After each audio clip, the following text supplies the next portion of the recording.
As Desika Char used to say, the breath is the heart of yoga. In yoga practice, the breath becomes a powerful tool to rid the body of tension, make it healthy and strong, and calm the emotions and mind. It's a doorway to entering a state of mindfulness, stillness, and connection. All this was known by the ancient yogis who speak so eloquently about the power of the breath in the Upanishads, the Bhagavad Gita, and in Patanjali's discourse on classical yoga.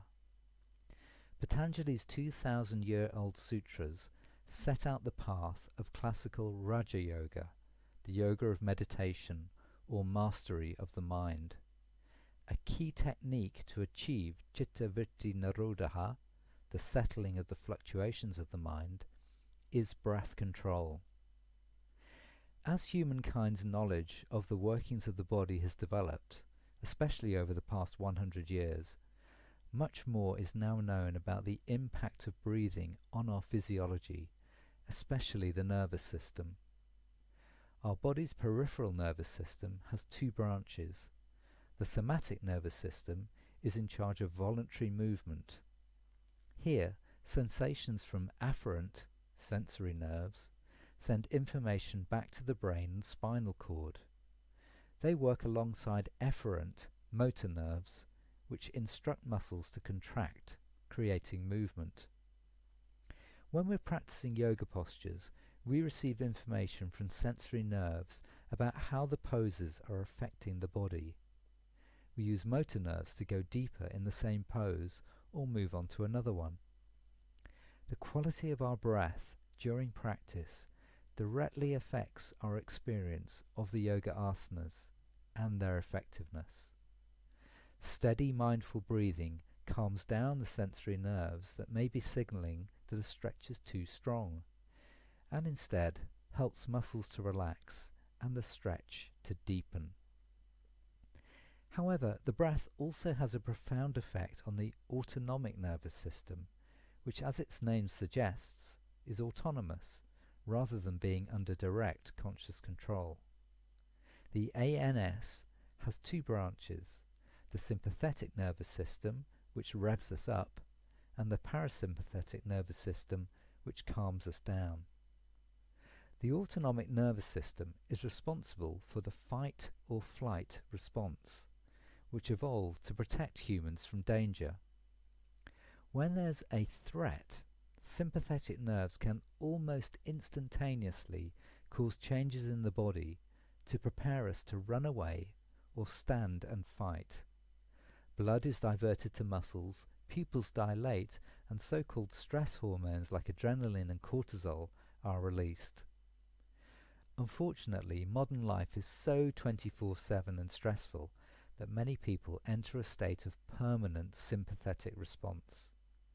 In this stressed out state, the whole body works less efficiently and the immune system is degraded.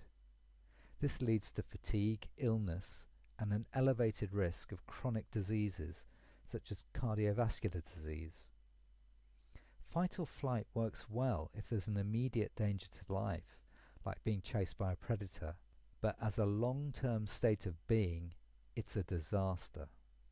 The job of the parasympathetic branch of the autonomic nervous system is to reverse the effects of sympathetic stimulation and return the body to a state of balance, homeostasis. This is what yoga does so effectively and explains why millions of Britons and an estimated 30 million Americans are now practicing yoga for a range of benefits, including stress management.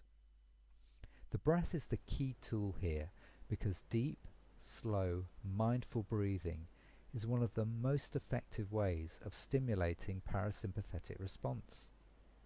When doing a mindful, breath-led yoga practice, you are literally resetting the body's nervous system back to its optimal baseline for good physical and mental health, and removing stress hormones and imbalances caused by chronic stress. One of the breath practices we will explore later in the course is lengthening the exhale.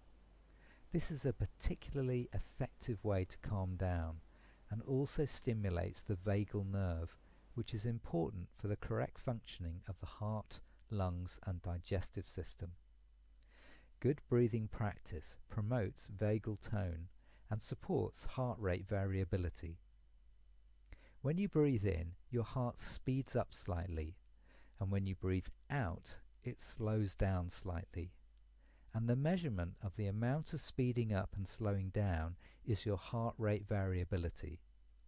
A sign of good health is having a heart rate that responds well to the breath, showing that the vagal nerve is working effectively and that through your long exhales you have developed good vagal tone.